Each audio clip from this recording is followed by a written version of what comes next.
Next up, we are going to feature a lively panel discussion exploring the next frontier of entertainment, the metaverse. I know everyone's heard it.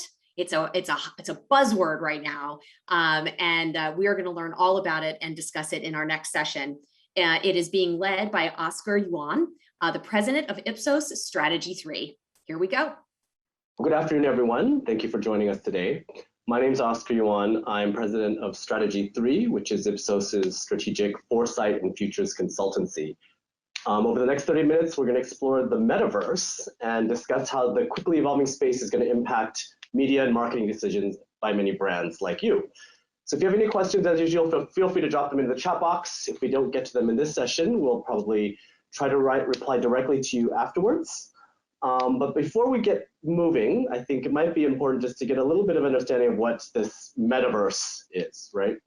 So metaverse is a term that, like many things, came out of science fiction. It represents the virtual world where people can visit through an avatar, like in a Roblox platform, play video games like Fortnite, buy land and homes, like in Decentraland, attend entertainment events like the Weeknd's concert on TikTok, which perhaps many of you have heard about.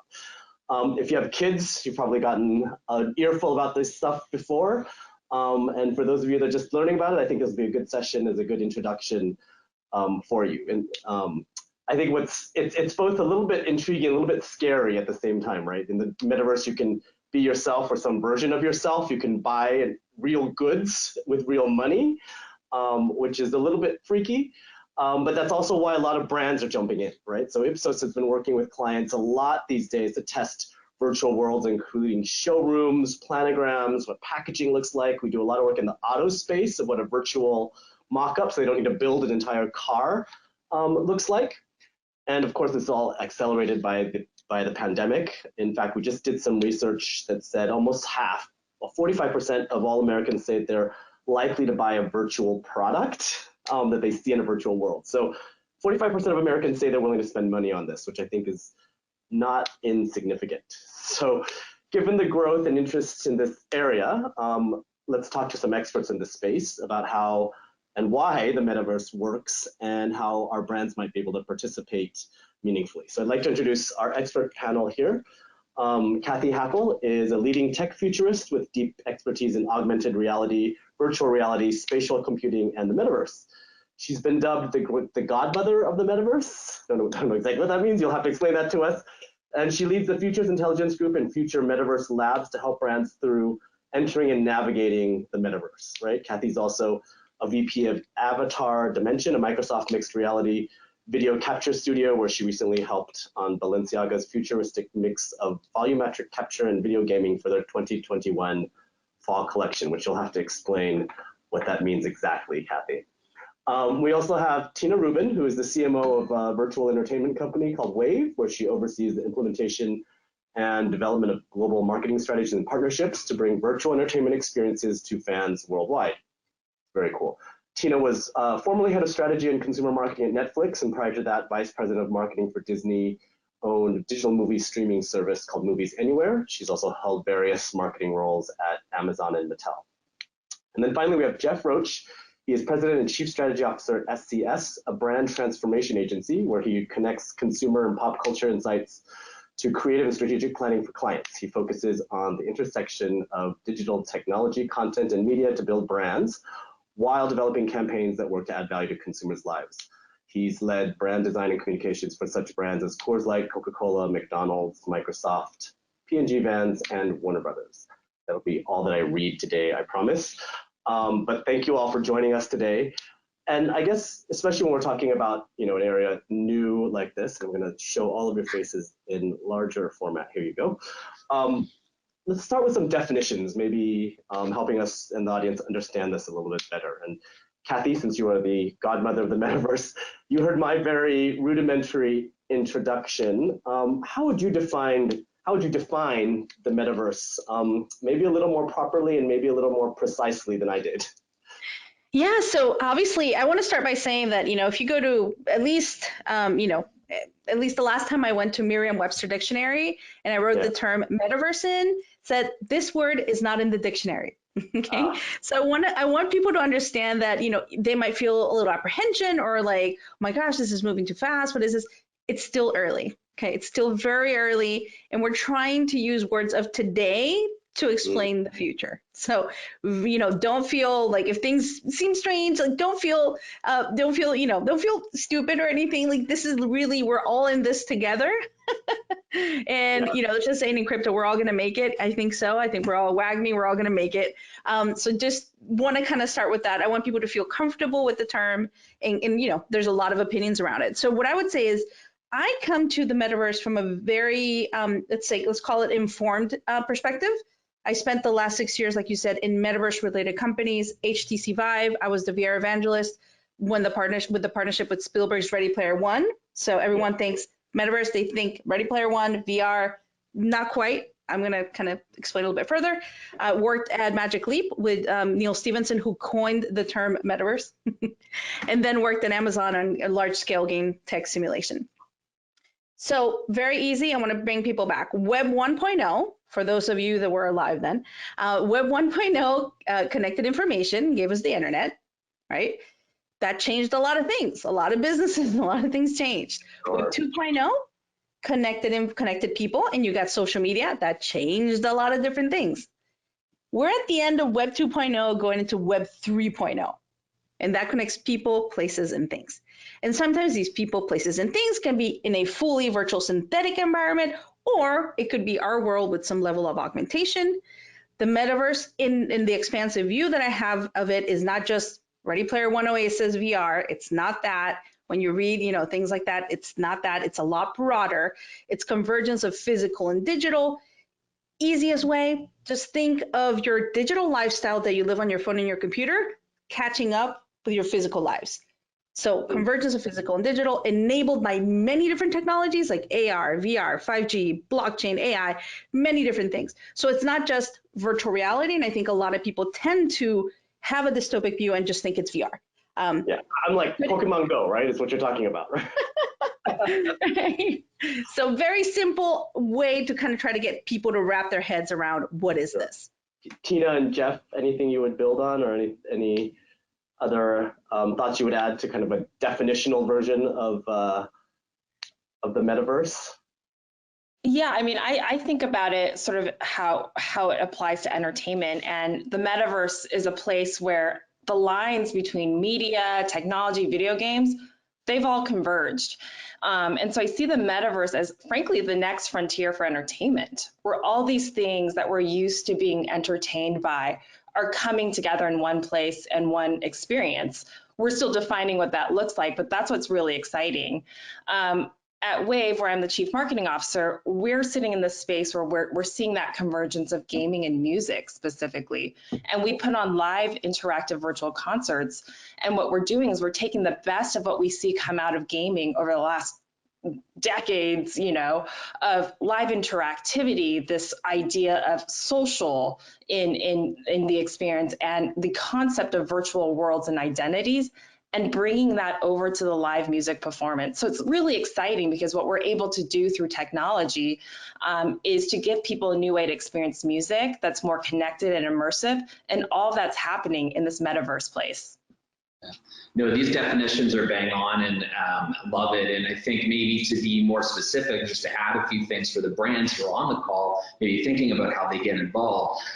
For a lot of folks, when they talk about metaverse, especially in the brand world, it can be those existing large gaming or social-based communities, right? So you can think of Minecraft, Roblox, Pokemon Go, Fortnite, and then into the future potential virtual communities like blockchain-based communities like Decentraland, or how NFTs, speaking of that physical to digital connection, how digital goods are becoming non-fungible tokens and may have physical counterparts, like we're seeing in the fashion space with Gucci and many other brands. So yeah, it's speaking maybe more specifically there, it can also speak to these existing large, typically gaming-based environments that brands have an opportunity to get engaged in and to infiltrate and to figure out ways to create great brand experiences for their brands to these audiences.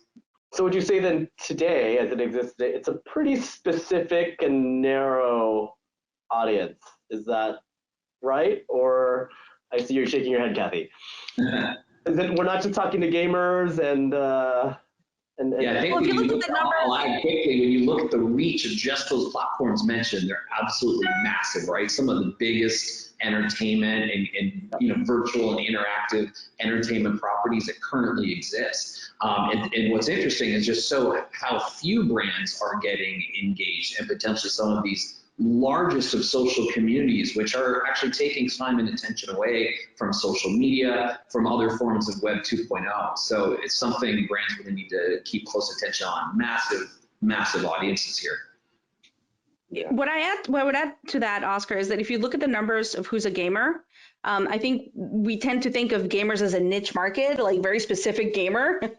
And gamer really is a very broad term. Like I'm a gamer. I don't play Call of Duty, right? I play other games. So I think it's broadening the scope of thinking of that.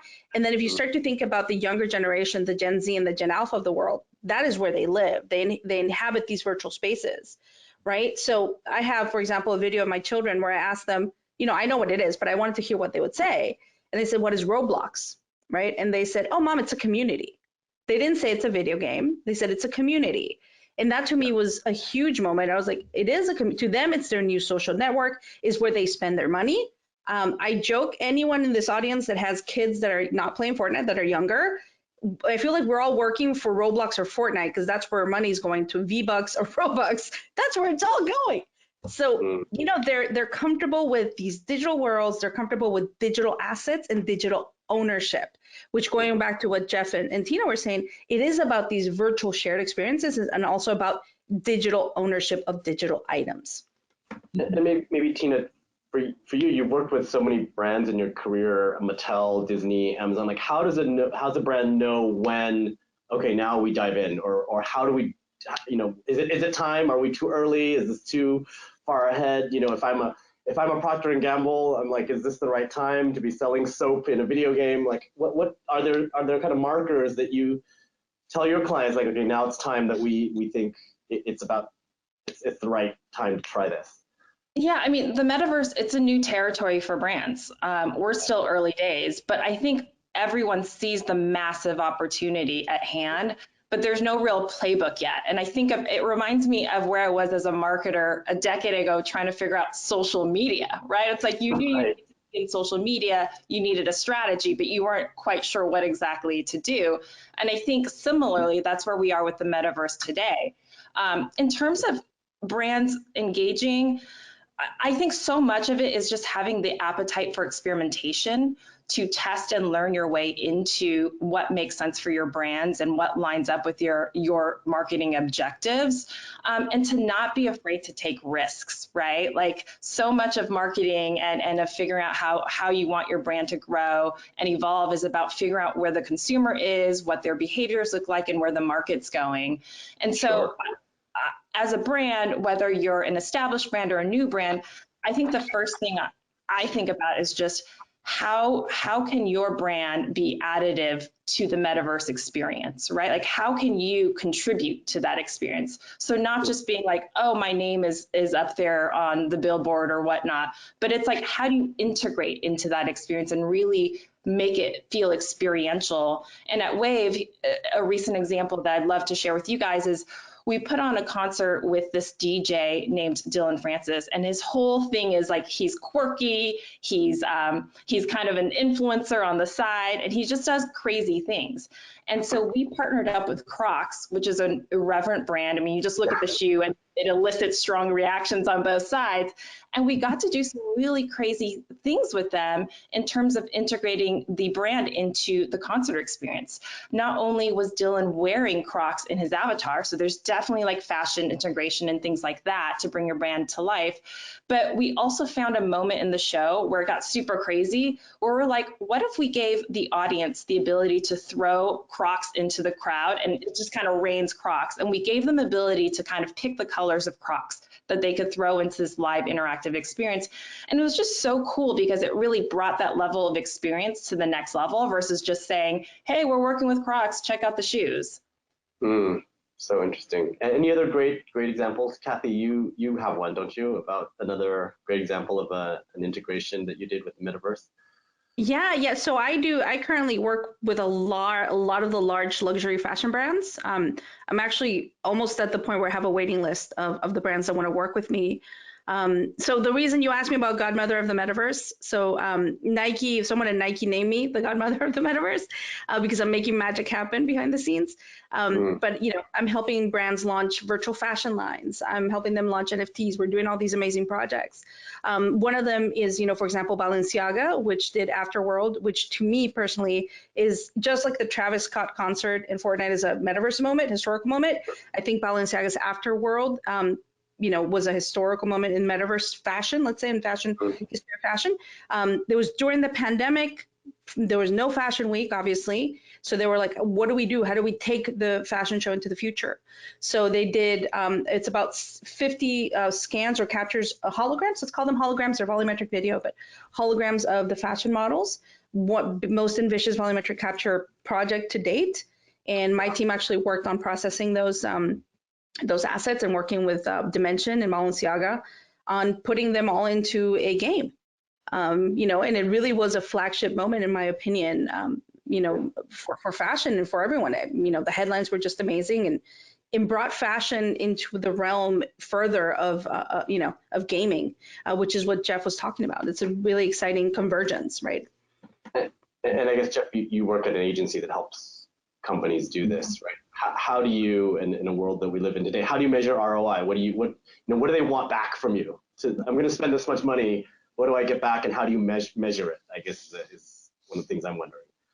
Yeah, when we put John Deere into Minecraft with the creation of Farmcraft, I think a great place for brands to start. I'll get to the measurement question in just a second, but it's really important that brands understand who the producers are, who the creatives are in this space, who's actually creating these goods. And so starting with that understanding is a great place to start. And in that particular case, we had seen some great work from Blockworks out of the UK in creating these amazing custom Minecraft experiences.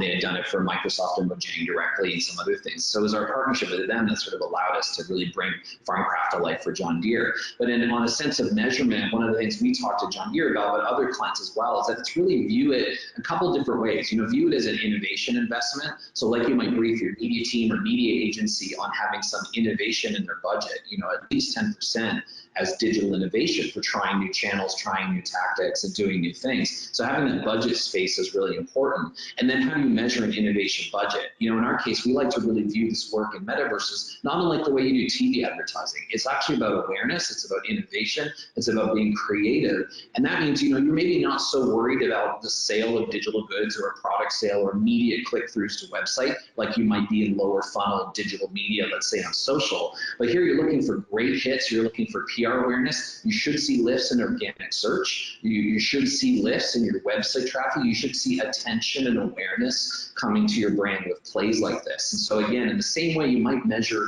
brand lift in your awareness type advertising, we would suggest you evaluate metaverse integrations and executions in a similar way.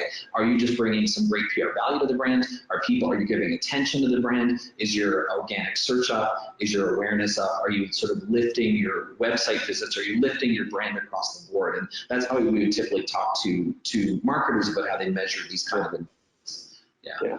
Anything to add, Tina or Kathy, on measurement? Everything that Jeff said, and I just took a few notes for myself. I'll definitely be using those metrics for my next brand partnership.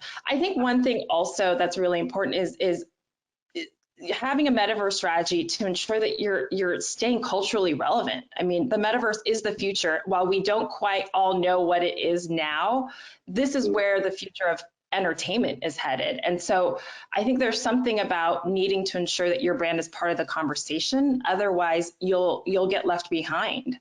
So I think you can't measure that, but I think there's something about putting a stake down saying, hey, we believe this is the future and we want to be part of that ride.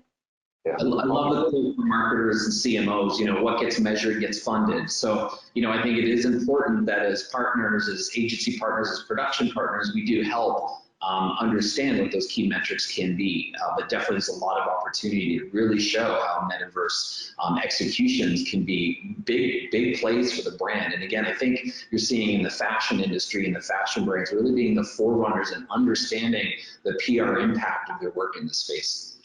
Right. I would like to even add that I think, from that perspective of like metrics and things, it's like marketers need to change the chip a little bit.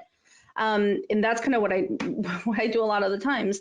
I write for Forbes. I wrote an article. I've been writing about the metaverse for a long time, but I wrote an article and said, is direct to avatar the next direct to consumer, right? You've got, some of these virtual sales, 8 figures easily. Dolce & Gabbana did an NFT, millions of dollars. You've got, lots of different things happening in the space I inhabit, which is fashion, luxury, in kind of that area. You've got a lot of things happening. I think a really important thing to mention here, and it's actually the focus of one of the episodes in my Adweek Metaverse Marketing podcast. It's communication and collaboration are kings in the metaverse. You as a brand, if you think as a brand, the old ways of Madison Avenue of, ad revenue models of like billboards, in like Tina mentioned, like that does not work in the metaverse. It has to be authentic. It has to be community driven. And I'm very much a part of the NFT community through different Bored Apes and Cool Cats and a whole bunch of different things that I'm a member of. It's all community driven, right? And I think that is something that brands need to. It's really hard for them. Right, really hard for them to understand that they're going to have to co-create, they're going to have to collaborate with brands. But I'll give you an example. Gucci collaborated with Brooke Vanguard to create Gucci Garden in Roblox. They understood the power of going with a creator that, yes, had taken inspiration from the Gucci brand, but instead of saying, oh no, don't take our brand and do that, no, let's partner with you and explore this together. And the brands of the future are going to be ones where, especially with Gen Z and Gen Alpha, that they feel they co-own or that they have skin in the game. And that to me is like, marketers, you need to start changing that chip. I know it's hard and you're probably not liking what I'm saying, but that really is where this is going. I really like that point. I just want to add that I think that's bang on. And marketers, one way I've discussed it with marketers, to think about it kind of like the way you program your social media. Your social media strategy is not one thing. It is influencers, it's production partners, it's organic content, it's paid content. It's 6 different pillars all working in concert together. And Kathy's completely right. In this space, you have to have the right production partners. You have to have the right sort of influencers or native players in the space. You have to partner with the platforms directly themselves. So you really have to think about a multi-pronged strategy to do really good, authentic work here that audiences are going to love. Go ahead, Tina. I was going to just add one more point, just based on my experiences. A lot of the metaverse like activation opportunities often come by way of like a media agency. I've had a lot of firsthand experience there, and media agencies sometimes will fall into that like trap of like, okay, what is your reach? What is your this and this and this and this? And frankly, when we have those conversations, we're like, this is different. Like, we're not measuring against the same things you would measure against a digital or TV buy. And so I do think, to Kathy's point, it's like we gotta shift the conversation, because I think a lot of marketers go to their existing tool set and metrics and try to like wedge a metaverse strategy in there, and it just doesn't work. And so there are people who get it, and frankly, there are people who don't. And that's kind of what I'm seeing right now. So I think it's almost up to both the client saying like, hey, this is something we want to try, and then pushing the media agency in the right direction and saying this is kind of what we want to do, and we're going to go with different metrics than we're used to. So let's try it. One last area I want to touch on. Is there anything that you think brands need to be careful of? And I think this is relevant given all the Facebook stuff that's happened in the last week or so, and it's kind of top of mind, headlines. I know, we have clients that are calling us that are saying, what do we do with Facebook and this, should we pull out? Are there any risks, I think, as brands kind of want to dive into this space? And maybe Tina, I'll start with you, since you're just talking about brands that have done it. Yeah, I mean, I think you got to do it for the right reasons. And to Kathy's point, this is a community. This, you have to be organic and tell a story that is true to who you are. And so, just checking the box, like, hey, I did something in the metaverse, I think is really short-sighted. I think a metaverse strategy needs a long-term view. And so I think some of the risks are, hey, this is the shiny candy right now, just like NFTs, everyone's got to do it and you want to be able to say you did it, but like really think about why and why that's advantageous for your business and for your brand. Anyone have thoughts on kind of, as you advise a brand to do this, here are things to think about? No, I would speak to just authenticity. It's going to be in the same theme, but like, why are you doing it? What's the purpose behind it as a brand?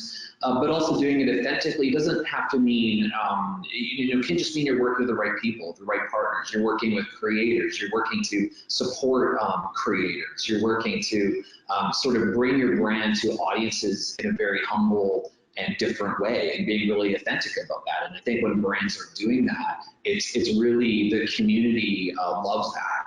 If it feels like they just randomly inserted in without thought, without consultation, without organic, authentic people from the community speaking to it or helping it, you can tell, right? And those things aren't going to work. So I think it's having the right partners and having the right consultants and having really talking to the community. A very smart brand would have some form of panel of metaverse experts along with actual just consumers who love these spaces, gamers, and having those discussions with them and helping them guide the strategy. That's going to ensure those brands come to market in a very authentic way. The only other thing I'll say really quick, I mean, there's a risk in just not doing it at all. I mean, you've seen this with, let's say, TikTok as being a social platform many brands didn't understand and took far too long to get to, and suddenly they missed the boat on essentially the cultural zeitgeist of social media in America. Well, that's metaverses here as well. And not doing anything as a brand is, from my point of view, a greater risk almost than anything. Sure. Yeah. Go ahead, Kathy. Yeah, I would add, this is something I say to a lot of people. It's like we're almost changing and shifting from storytelling. On social media, we're doing a lot of storytelling, and we're still going to do a lot of storytelling in the metaverse. But in the metaverse, we all become world builders, right? Both the brands and ourselves and our children will become world builders. So how is the brand going to world build? What does that really mean for the brand?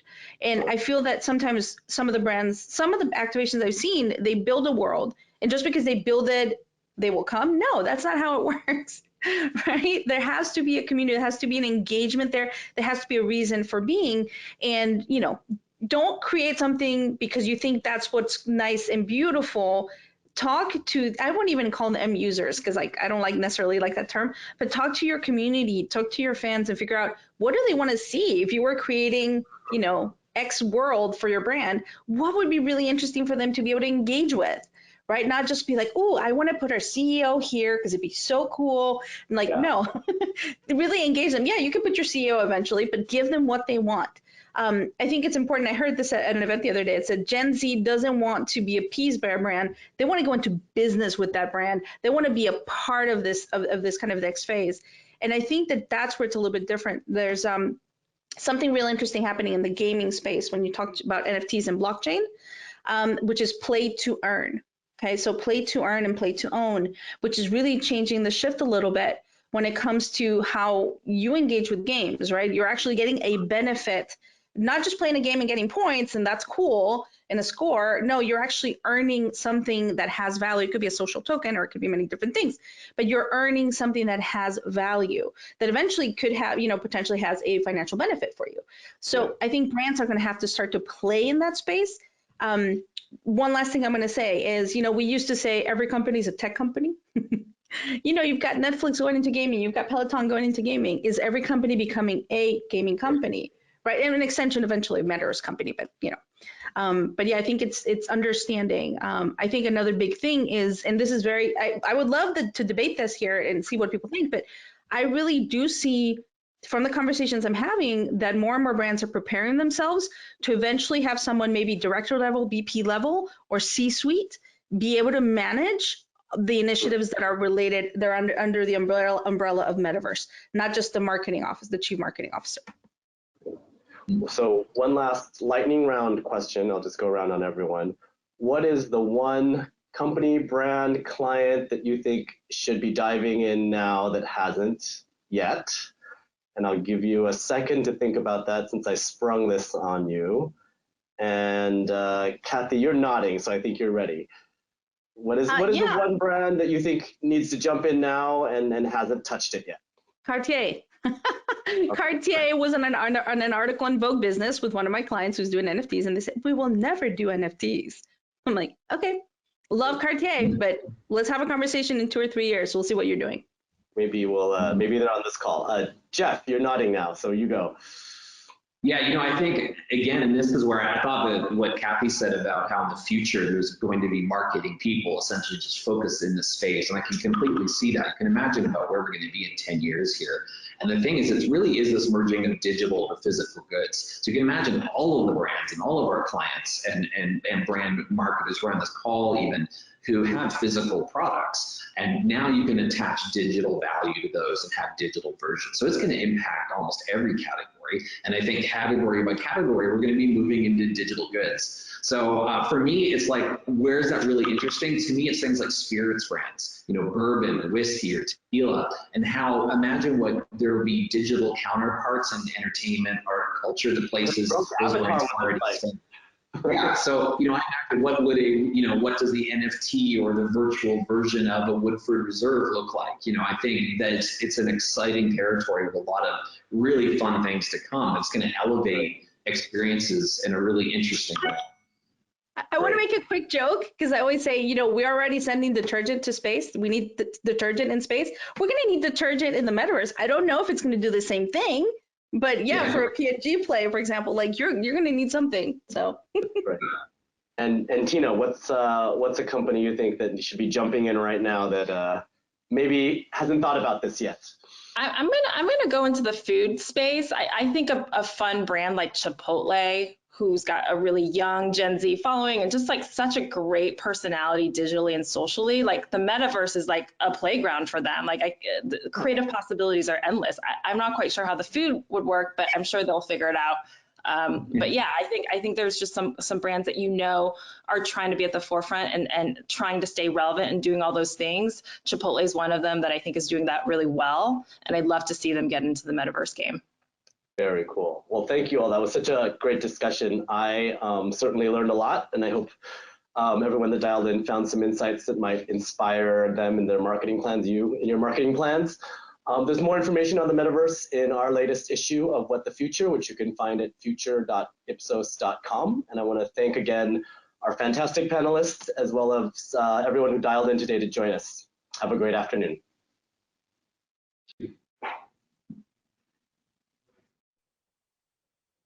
So, wow, what a show that we had today.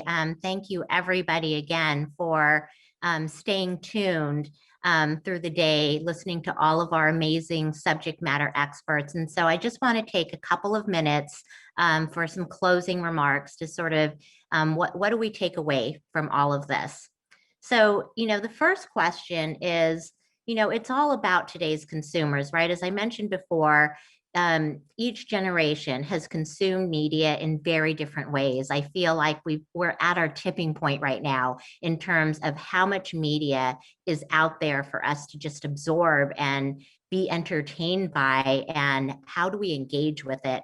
From our qualitative experts and, most of all, our respondents who took part in that amazing focus group, we really learned that, our Gen Zs, not our Gen Zs, but our millennials and Gen Zs are really, they gravitate towards YouTube. They gravitate more towards short form. They gravitate towards new creators, and to them, they are the stars of the new shows. And, when asked about traditional networks, like what do your parents watch, right? They said news, but they couldn't quite label any traditional broadcast network. So that, that's a real shift in not only how people engage, but what they're even aware of. And that really changes the way we need to think about our business. And in terms of, how do we create and develop for this new consumer? Nikeshi and Rachel, in our first session, the showrunners for, All American and Leverage, they really did a great job of saying, linear isn't dead, right? It's never going to go away. People are still going to watch linear, but what's important is to really understand today's audiences, to make sure that we develop to each audience. So, every platform, every service has a unique audience. The linear audience may be really different from the streaming audience. And then when they create, I guess, the best advice I think Nkechi gave was, never try to do the next best thing, right? It's going to add a lot of anxiety, but just do your best, period. So that's a great piece of advice. And then the next question about what have we learned about marketing and advertising in this new media landscape? Well, that's such a tough question, right? Because now we have creators coming into the field. We have this new metaverse, right, notion coming into the field. And, we also have this from Lori Schwartz, this idea of experiential marketing, right? But I think that all goes hand in hand with how we actually target and market to people. One, we learned that the consumer is really different, but we also learned they're a much more engaged, right, interactive consumer, right? In the last session, we learned, when people think about Roblox, what is it? It's not a video game. It's a community, right? Discord, it's a community. And I think what younger generations are really looking for is that connection, right? That connection to either the creator, they're normal people creating awesome things for them, the metaverse, right? Creating experiences that people can really engage with. And in these experiences comes, right, the ultimate connection of being, I guess I'll use the word community again. So with that, these closing remarks, I'd like to now thank all of our truly amazing speakers. Thank you so much for, lending your expertise and your POV, all very appreciated.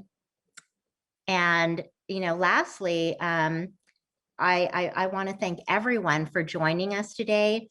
And of course, we welcome the opportunity to speak directly with you if you have any further conversations about the data, the studies, you want to partner with us. We'd love to hear more about what you're doing. And so that concludes today's Media Summit. Thank you, everybody, for joining, and have a wonderful day.